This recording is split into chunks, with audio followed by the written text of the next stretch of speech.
adorando aquele que vive e reina. Amém? Amém. Vamos orar, Senhor.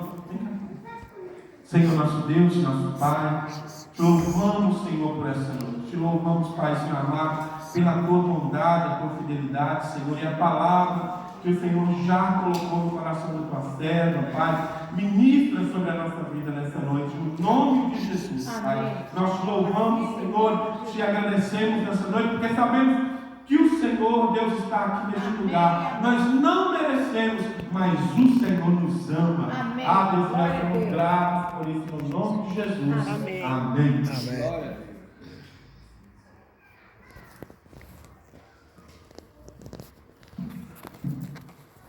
Glória a Jesus. Amém.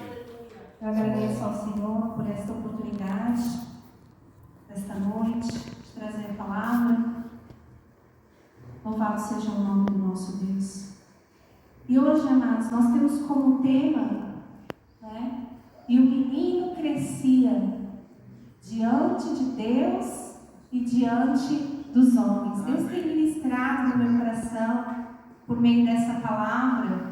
Tem ardido tanto no meu coração, e eu gostaria de poder compartilhar com os irmãos nesta noite. Nós vamos ler Lucas, no capítulo 2, e o tema aqui, na palavra, está escrito assim: o menino Jesus no meio dos doutores. Só que eu vou ler aqui a partir do 39.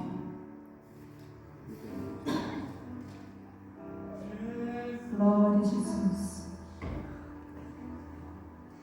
Está assim: cumprindo todas as ordenanças segundo a lei do Senhor, voltaram para Galileia, para a sua cidade de Nazaré. E crescia o menino, e se fortalecia, enchendo-se de sabedoria, e a graça de Deus estava com ele. Ora, anualmente iam seus pais a Jerusalém para a festa da Páscoa. Quando ele atingiu os 12 anos, subiram a Jerusalém, segundo o costume da festa. Terminados os dias da festa, ao regressarem, permaneceu o menino Jesus em Jerusalém, sem que seus pais o soubessem.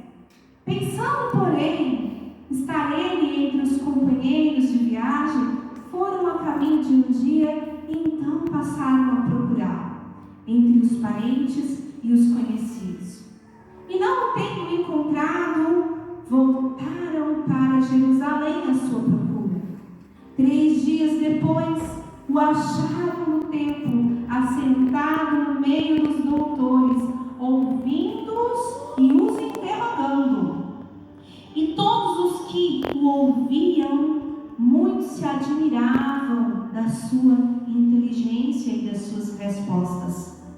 Logo que seus pais o viram, ficaram maravilhados, e a sua mãe disse: Filho, por que fizeste isso conosco?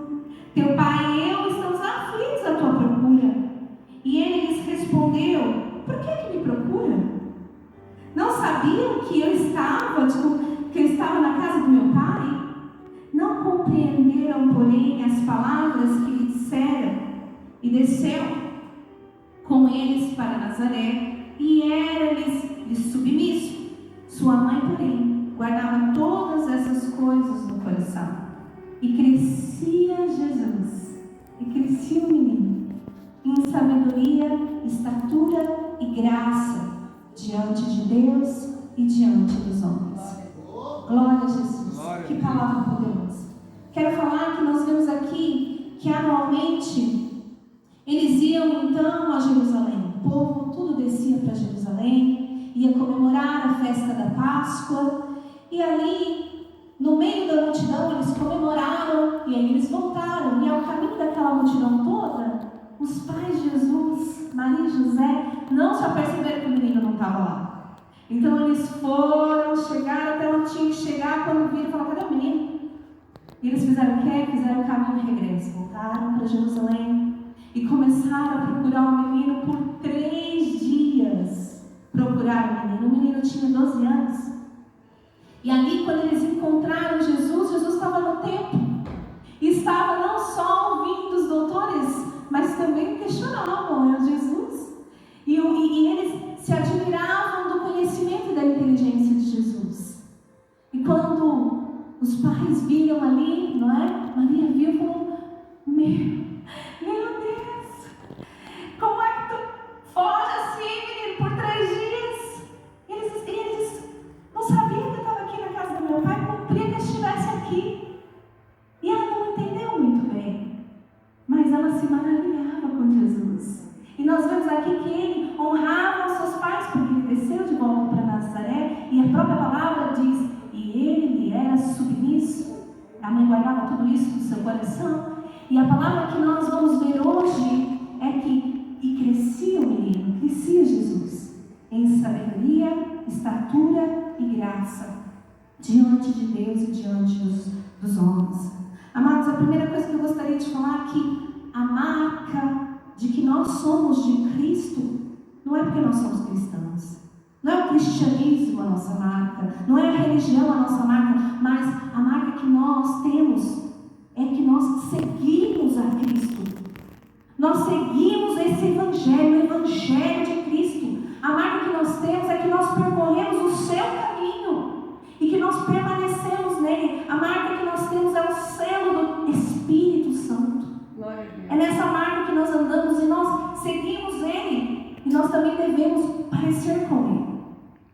E assim como o menino crescia, nós devemos também crescer. Porque nós somos imitadores desse Evangelho. Então crescia o menino e nós também devemos crescer em sabedoria, em estatura e graça. Diante de Deus devemos crescer e diante dos homens também. Nós temos uma responsabilidade em cumprir essa palavra diante de Deus e sermos também testemunho diante dos homens. Então nós vemos aqui, amados, que tem uma lógica. E essa lógica é o grande mandamento, em amar o nosso Deus em primeiro lugar. E depois nós amamos o nosso próximo, porque é diante dos homens também. Então nós temos essa responsabilidade. Nós temos que sermos exemplos também. Mas veja aqui, a gente recebe esse amor, a fonte desse amor. E é Ele que nos amou primeiro. Nós recebemos desse amor, nós amamos Ele. Assim como desceu esse amor. Agora a gente ama Ele porque Ele nos amou primeiro. E a gente emana esse amor em graça, em obediência, em amando o próximo também. Então esses são os 2 grandes mandamentos. Amar a Deus sobre todas as coisas e amar o próximo como a mim mesmo. Mas veja aqui, esse amor, quando nós devemos amar o próximo como a nós mesmos, a gente primeiro precisa receber esse amor e ter um amor próprio, porque ninguém consegue amar o próximo se não amar a si mesmo. Ninguém consegue. Eu vou amar o meu irmão como eu amo a mim. Eu vou cuidar do meu irmão como eu cuido de mim. Então esse amor precisa, ele vem do Senhor. Nós recebemos porque Ele nos amou de primeiro. Nós amamos Ele e depois nós amamos a nós e amamos o nosso irmão. Veja que ninguém pode dar para o seu irmão aquilo que não tem. Então nós precisamos ter esse Evangelho, ter esse Cristo, ter essa palavra gloriosa dentro de nós e seguirmos como exemplo em obediência. Então veja, amados, quando nós estamos num voo, num avião, vem aquela mulher, todo o avião lá no meio, e fala assim, para nós, que se acontecer um incidente no avião, vai cair as máscaras, e antes da gente pôr a máscara nos nossos filhos, no outro, a gente primeiro tem que pôr a máscara em nós mesmos. Ela fala, primeiro você põe a máscara, depois você põe a máscara no outro. Porque quem é que vai conseguir ajudar o outro se primeiro não se socorreu, né? Então, primeiro nós pomos essa máscara e depois nós socorremos. Damos esse amor ao próximo como nós amamos a nós mesmos. Então veja, esse amor de obediência, em primeiro lugar ao Senhor, é que nós não transgredimos contra as leis do Senhor. E esse amor ao próximo é que nós não defraudamos o outro. Nós não tiramos do outro o direito pisamos nos outros, mas nós amamos, porque ninguém dá com pau em si mesmo. Então a gente também não faz isso com o próximo irmão, humilhando, pondo debaixo dos nossos pés. Nada disso. Nós não defraudamos o nosso irmão. E aqui eu quero trazer essa responsabilidade, porque essa responsabilidade não é só diante de Deus, mas é diante dos homens também. E nós aqui vemos um texto que o menino crescia em sabedoria diante de Deus e diante dos homens, em estatura diante de Deus e diante dos homens, em graça diante de Deus e diante dos homens. Que sabedoria é essa que eu preciso ter diante de Deus e diante dos homens? Glória a Deus. Não é?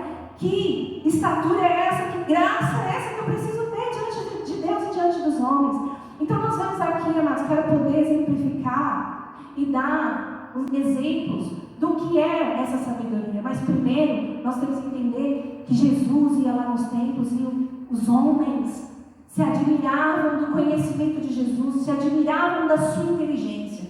Então eu quero falar aqui, amados, a diferença que nós vamos ver em inúmeros textos que a gente vai ver, falando sobre o conhecimento, sobre o entendimento e sobre a sabedoria. Então o que é? Qual é a diferença do conhecimento, do entendimento e da sabedoria? Como é que a gente consegue saber a diferença? Quando a gente lê Provérbios, a gente vê tanto conhecimento, por daqui a pouco é entendimento, daqui a pouco é sabedoria. Então, qual que é a diferença desses? Para que nós possamos ter diante de Deus e diante dos homens. Veja, amados, eu quero usar aqui como exemplo qualquer âmbito, qualquer esfera das nossas vidas, que seja com o filho, com o esposo, no trabalho, no ministério, em qualquer âmbito, em algum documento que você precisa resolver. O conhecimento são os dados, os detalhes daquela situação, as informações daquilo. Esse é o conhecer. E veja, amados, que esse conhecimento, como uma mulher que passa o jornal ali e passa as notícias, ela vai nos dar todas as informações, ela vai nos informar, vai fazer a gente conhecer aquela situação. E assim é qualquer esfera, né? O conhecimento, amados, ele, mesmo que a pessoa mais letrada que ela seja, ela tem minimamente conhecimento de algo, a não ser que ela não tenha saúde na sua mente, né? Mas hoje, até o iletrado conhece muitas coisas pela experiência da vida, conhece às vezes por um vizinho, conhece às vezes pela televisão, conhece às vezes porque alguém falou, alguém disse, em qualquer âmbito. O conhecimento é o saber. Eu saber ali os fatos, onde aconteceu, como é que foi, como é que era, o que aconteceu, quais são os documentos, os dados que eu preciso, qual é o endereço. Isso tudo é um conhecimento, né? Quando a gente vai também ver a respeito do conhecimento da palavra de Deus, o conhecimento é quando eu me debruço e leio e falo: quem é Moisés, quem é Isaac, quem é Jacó, aonde era, que lugar que foi, como é que aconteceu, como é que se deu, né? O que houve, qual foi o caso aqui. Então tudo isso nós precisamos conhecer. Mas veja que o conhecimento não liberta ninguém, porque você pode ser conhecedor dessa palavra de Gênesis a Apocalipse e não ser liberto pela verdade dela. A palavra do Senhor diz que é a verdade que nos liberta. Há muitas pessoas que já leram a Bíblia, não é? Mas não encontraram, não tiveram um encontro com essa verdade, em viver essa verdade, em nascer de novo. Há muitas pessoas que têm conhecimento, cientistas que seja, né? Aí quando a gente vai ver sobre a história, quando nós vemos qualquer âmbito, qualquer esfera, o conhecimento são todas as informações que nós temos, independente delas. Agora, o entendimento é depois que você conhece a situação, agora é como é que eu faço para resolver isso aqui. Esse é o entendimento. Como é que eu vou fazer? Qual é o caminho que eu vou fazer para resolver esse trem? Então veja, amados, há muitas pessoas, eu até conheço, que têm conhecimento. São pessoas que já viveram muitas coisas. Mas quando você fala assim, agora ela vai precisar resolver, vai precisar tirar o RG, resolver uma questão de documentação. E ela sabe que lá está 2 fotos, é um comprovante de endereço, mas ela não tem entendimento para fazer.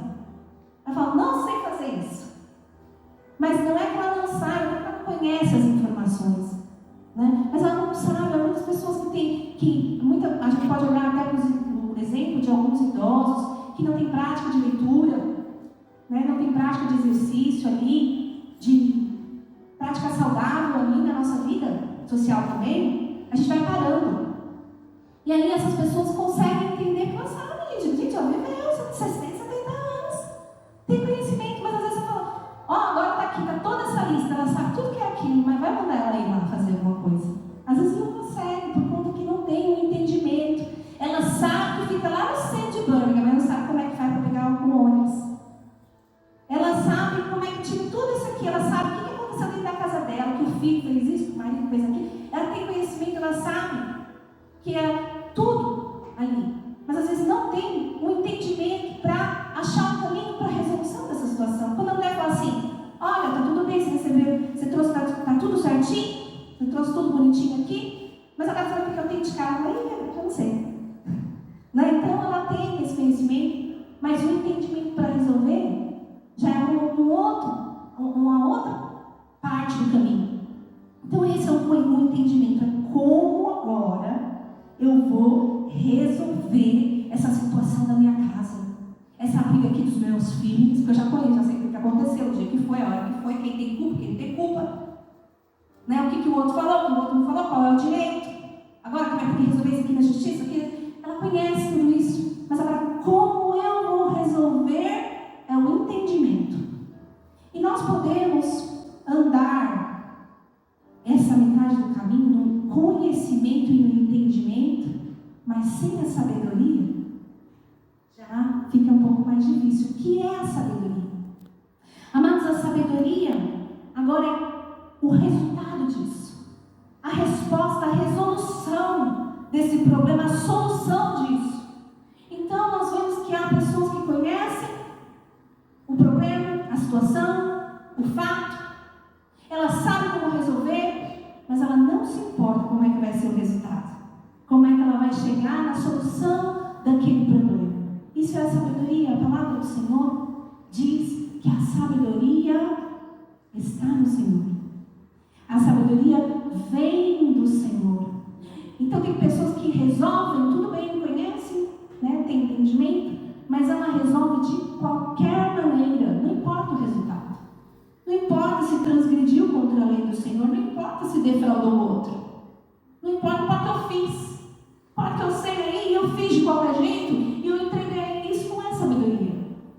Ele pode ter conhecimento, ele pode ter entendimento, mas a sabedoria é zero. Tem muitas pessoas que são cientistas, professores, doutores, teólogos, e que afundam as suas casas, e que muitas vezes afundam as suas empresas, afundam os seus negócios, bota abaixo tudo, faz uma confusão danada. Por quê? Porque não tem a sabedoria. Mas o Senhor vai nos dizer aonde é que nós vamos encontrar essa sabedoria. Porque eu quero dizer, amado, que lá em Jó, a palavra do Senhor vai dizer que o abismo quis saber onde é que está a sabedoria. O mar, a terra, o vento, o trovão, todo mundo falou, cadê essa sabedoria? E não se achou. Nós vamos saber onde é que está essa sabedoria. Lá em Jó, no capítulo 28, no verso 12, vai dizer assim: mas onde se achará a sabedoria? E onde está o lugar do entendimento?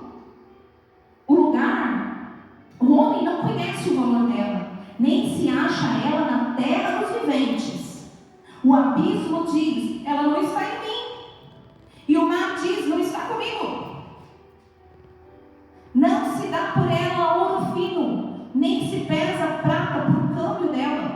O seu valor não se pode avaliar pelo ouro de Ofir, nem pelo precioso ônix, nem pela safira. O ouro não se iguala a ela, nem o cristal. Ela não se trocará por joia de ouro fino. Ela sabe o seu valor, ela não troca por nada, nem pelas preciosidades aí, ela sabe. Ela faz esquecer o coral e o cristal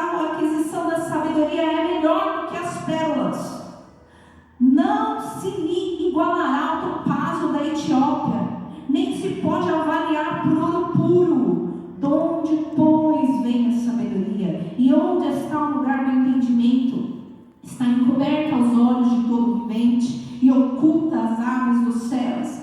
O abismo e a morte dizem: ouvimos com os nossos ouvidos a sua fama. Deus lhe entende o caminho, e Ele é quem sabe o seu lugar. É o Senhor quem sabe onde é que está a sabedoria. Pensa, ela está oculta aos olhos dos homens, porque se eles quiserem achar de forma carnal, eles não vão encontrar. Mas a palavra do Senhor diz que se nós pedirmos ao Senhor, porque pertence a Ele essa sabedoria, se nós pedirmos a Ele, Ele dá deliberadamente a quem pede. Amém. Então esse lugar tem uma fonte, e essa fonte é o Senhor. A extremidade da terra não pode dar, as aves não sabem, o abismo não sabe, o mar não sabe, o vento não sabe, porque não pertence à terra, mas pertence ao Deus Todo-Poderoso. Então nós vamos começar. Deus lhe entende, diz o 20. Diz o 23, Deus lhe entende o caminho, e é Ele quem sabe o seu lugar, porque Ele prescruta até as extremidades da terra, vê tudo o que há debaixo dos céus, quando regulou o peso do vento. Gente, isso é tão poderoso, porque a gente pensa que o vento é vento, não, o vento tem até peso diante do Senhor.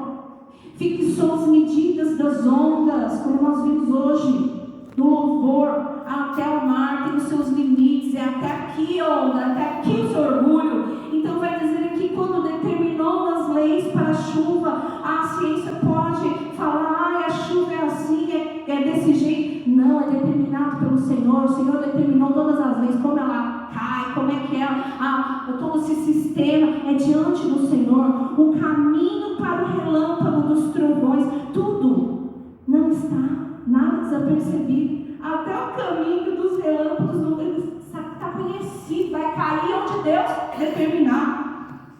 Então viu Ele a sabedoria e a manifestou, estabeleceu e ela também esquadrinhou, e disse ao homem, Ele revelou ao homem, e disse ao homem: eis que o temor do Senhor é a sabedoria, e o apartar-se do mal é o entendimento.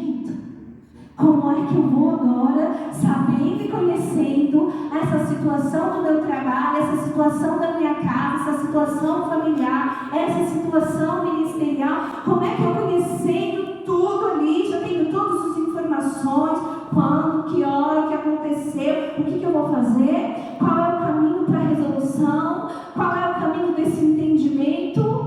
É me apartar do mal. A primeira coisa eu falei, eu vou me apartar do mal.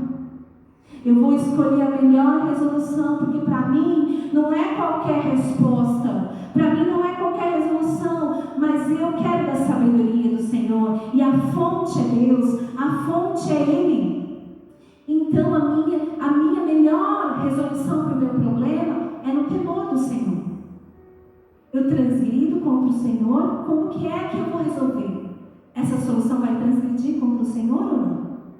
É essa solução que você vai ter que resolver a sua situação, defrauda o outro? Então, essa situação como é que eu vou resolver? É me apartando do mal, no temor do Senhor, me chegando mais perto do Senhor. Então eu resolvo. Nem todas as soluções vai ser lindas e maravilhosas, as coisas vão ter consequências, vão ter danos. Infelizmente. Porque o pecado está aí. A raiz de todos os males. Mas a gente vai tentar resolver minimamente diante da sabedoria. Falar, Senhor, me dá sabedoria para resolver isso aqui, Senhor. Eu tentar me apartar do que é mal e buscar no temor do Senhor a melhor solução para isso aqui. Então veja, amados, que a própria palavra do Senhor tem algo que é tão precioso, que diz que a sabedoria e o conhecimento, lá em Colossenses, diz que são tesouros escondidos em Cristo. Pensa, a sabedoria e o conhecimento são tesouros. E a quem pertence os tesouros? Aqueles que têm Cristo. Essa é a nossa herança. Nós temos por herança aquilo que já foi conquistado em Cristo. Está escondido nele? Então eu vou procurar nele. E nele eu vou achar esse conhecimento, nele eu vou me aprofundar, porque não dá para a gente ficar só no raso, eu quero me aprofundar mais no conhecimento, porque como que eu vou manejar essa palavra sem conhecimento, sem entender quem foi a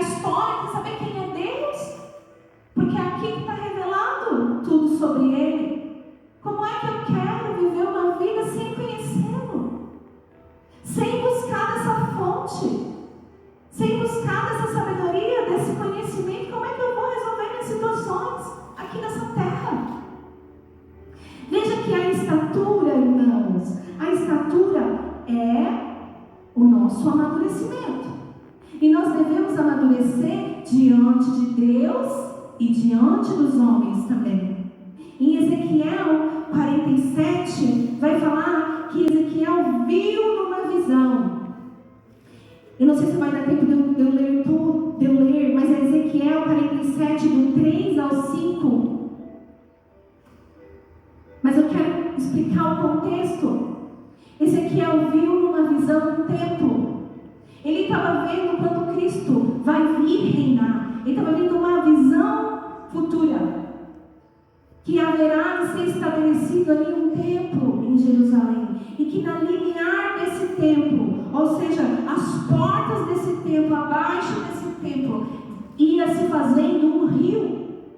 E esse rio que fluía, essas águas fluíam rios de águas vivas, que iam para o oriente, que iam para o sul. Então imagina um templo lindo, maravilhoso, e ia fluindo ali uns rios, e a palavra do Senhor diz que aonde aquele rio tocava, ganhava vida, e aquele rio vai tocar o mar morto, e o mar que era morto vai ganhar vida, e todos aqueles que tocavam naquelas águas eram curados, eram sarados, eram rios que emanavam do templo. E aí Ezequiel viu um anjo, o anjo diz: olha, Ezequiel, ele tinha um cordel ali nas mãos, e ele mediu 1.000 côvados, que se eu não me engano são 1 quilômetro, e disse: Ezequiel, percorra 1.000 côvados.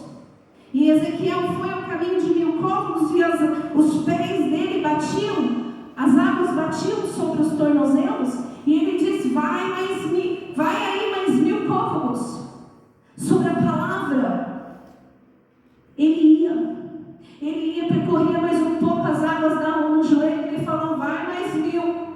A gente fala de 1.000 milhas e 1.000 milhas, dos 1.000 côvados. Você vai, percorra mais 1.000 côvados. E aí as águas já não davam mais no joelho, as águas davam na cintura, e depois as águas davam nos lombos, e depois ele diz: agora você vai ter que mergulhar.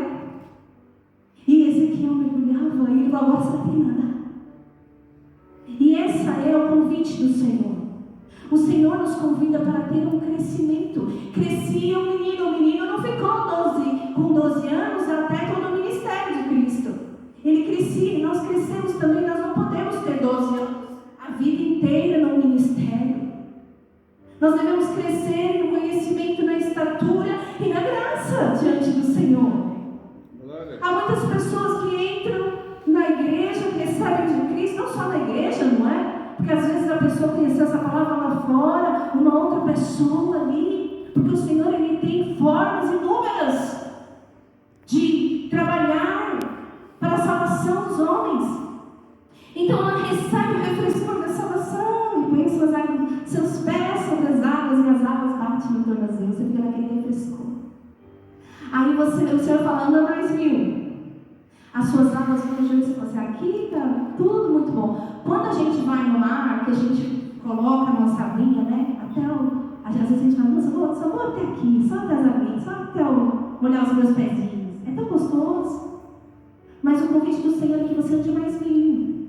E aí as águas batem nos joelhos, você fala: está tudo bom, está confortável aqui, eu não quero sair daqui. Porque quem é que quer desafio, né? Desafio não é tão fácil. E aí o Senhor fala: anda mais 1.000. E agora a água bate na cintura, eu já estou ficando um pouquinho assim, né? Que eu já não sei se eu quero mergulhar, se eu quero ir um pouquinho mais para frente ou não. E há muitas pessoas que ficam com as águas no joelho, com as águas no tornozelo, com as águas na cintura, por muitos anos. Mas o Senhor diz: anda mais 1.000. E a gente tem que percorrer, andar mais 1.000, e as águas vão nos nossos lombos. E sabe que quando as águas vão no nosso lombo, às vezes a pessoa está indo, está amadurecendo no Senhor, está conhecendo, está mergulhando, e quando ela vê que as águas estão no lombo, ela para, porque ela fica diante do seu próprio medo. Ela fala: eu não vou conseguir, Senhor, porque aqui, nesse lugar dos lombos, eu já não sei qual que é, o que a próxima onda pode fazer comigo. Se ela pode me afogar, se ela não pode, então a pessoa volta para trás. E esse não é o convite do Evangelho. O Senhor quer que nós mergulhamos nele. Amém. Porque esse lugar é um lugar que você não vai ter de confiar em si mesmo. Você vai dar um lugar de fé, que você vai mergulhar e que você vai ter que confiar no Senhor. Você vai falar, aqui está tudo entregue, eu já nem sinto mais as areias no meu pé. E é esse o convite, é de nós amaturarmos, de nós crescermos diante de Deus. Esses são os rios de Deus. Deus quer emanar esses rios. Veja, amados, essa palavra foi tão profunda que eu fiquei com ela. E no meu trabalho, limpando ali a cozinha, as lágrimas começaram a ser, Jesus vai entrar, gente, aqui nem em inglês você falava que eu estou chorando porque você não deu nem problema. Mas eu chorava e falava, meu Deus, que palavra poderosa. Você sabe por quê? Porque o templo é o Senhor. E o Senhor habitava na arca. E agora ele não habita mais na arca. Pensa que agora nós somos morada de Deus. Ele habita em nós. Que aqueles rios que vai se manifestar ali no futuro, não é só no futuro, mas são rios que emanam no nosso interior. Pensam que esses rios fluem de mim. E por isso, quando eu estou cheia do Espírito Santo, quando eu estou cheia de Deus, através da minha vida, cadeias são quebradas. Através da minha vida, pessoas são curadas. Porque eu sou linda, maravilhosa? Não, porque é um fluir de Deus. Os rios de Deus estão em mim. O Espírito Santo está em mim. E quando eu libero essa palavra, o poder de Deus cura. Amém. O nome de Jesus liberta. Porque não é só o nome de Jesus, mas é o nome de Jesus que nós servimos, que está em nós. Que está conosco. Porque alguns foram tentar falar o nome de Jesus do outro e não funcionou, diz a palavra do Senhor. Mas é o nome de Jesus que está em mim. Esse rio está fluindo em mim, essas águas estão fluindo em mim, o poder de Deus está fluindo em mim. E ele precisa emanar. Ele precisa emanar. Porque conhecer e se enclausurar no quarto não vai adiantar nada, porque esses rios têm vida. E nós devemos buscar desse conhecimento, dessa estatura, crescer diante do Senhor. Nós devemos buscar mais do Senhor, dessas fontes, querer mergulhar no Senhor, porque Ele não nos deu um espírito de medo, mas Ele fala, vai, porque não é a sua força. Eu sei que às vezes o mergulhar vai te colocar em desafios. A coisa do chicote talvez comece a dar uma estralada no nosso lombo, né?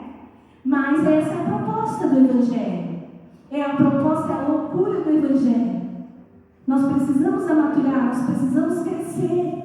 E não ficar eternamente com as aguinhas batendo no nosso tornozelo. Mas devemos avançar. Avança mais mil, porque nós devemos crescer diante de Deus. Amém. E veja que essa estatura também, ela é diante dos homens. Porque nós crescemos também diante dos homens. Nós temos essa responsabilidade. E eu quero finalizar aqui, amados, com o texto de Romanos. A dizer assim, Romanos 14. Acolhei o que deve na fé. Não, porém, para discutir opiniões. Está falando de uma maturidade quando nós somos maduros com os nossos irmãos. Um crê que de tudo pode comer, mas o débil come legumes. Quem come não despreza o que não come. O que não come não julga o que come, porque Deus o acolheu. Amados, Deus acolheu tanto que come como que não come. Não é? Está dizendo aqui. Quem és tu que julgas o servo alheio? Para que o próprio Senhor, para o seu próprio Senhor está em pé ou cai, mas estará em pé porque o Senhor é poderoso para suster, tanto um quanto o outro, a palavra do Senhor está dizendo. Um faz diferença entre dia e dia, e o outro julga que é igual todos os dias. Cada um tenha opinião bem definida em sua própria mente. Quem distingue entre dia e dia, para o Senhor faz. Quem para o Senhor faz. E quem come para o Senhor, come porque dá graças a Deus. E quem não come para o Senhor, não come, mas dá graças a Deus. Amados, a palavra do Senhor diz, porque nenhum de vós vive para si mesmo, nem morre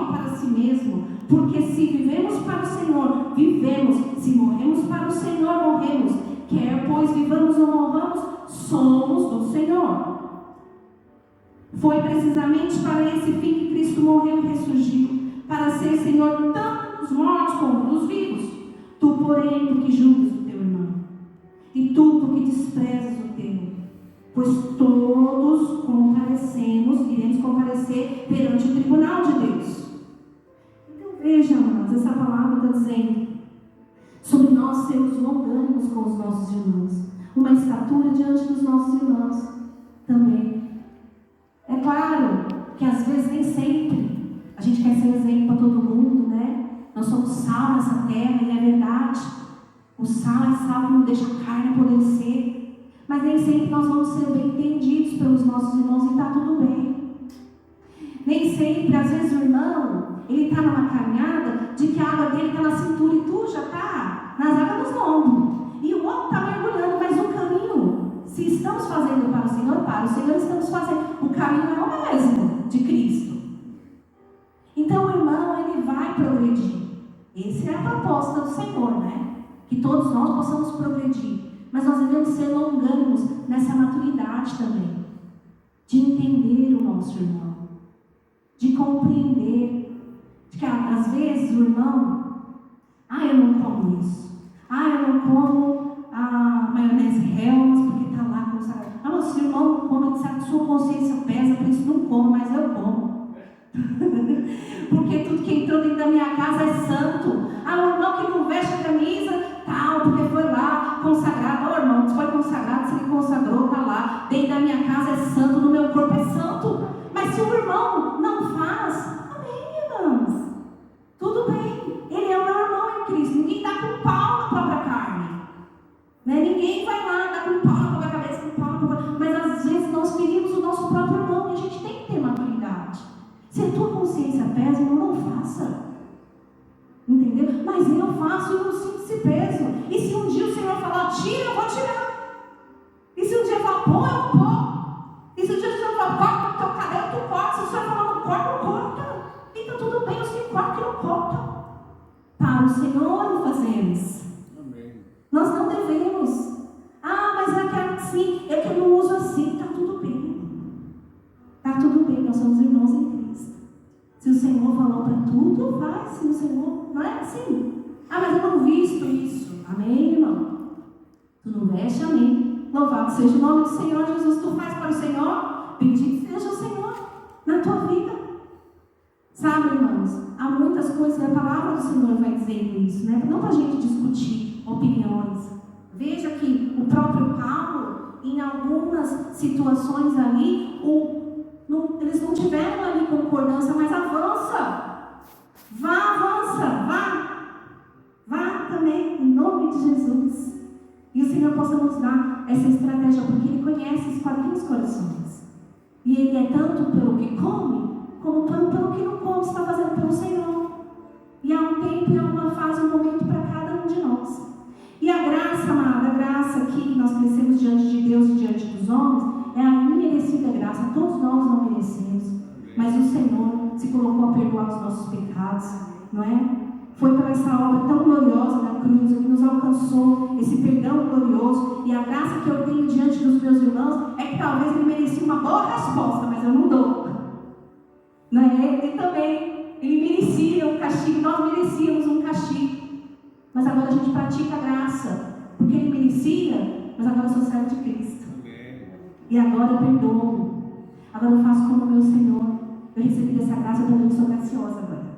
Também estou cheia dessa graça para perdoar. Porque se eu não perdoar, também não vou ser perdoada diante de Deus. Louvado seja o nome do Senhor Jesus. Essa é a palavra. Quero pedir aos irmãos perdão porque eu estendi um pouco. Mas sejamos nós. Crescia o menino diante de Deus e diante dos homens. Crescia tu, mulher. Crescia tu, jovem. Crescíamos diante de Deus e diante dos homens. Aleluia. Amém.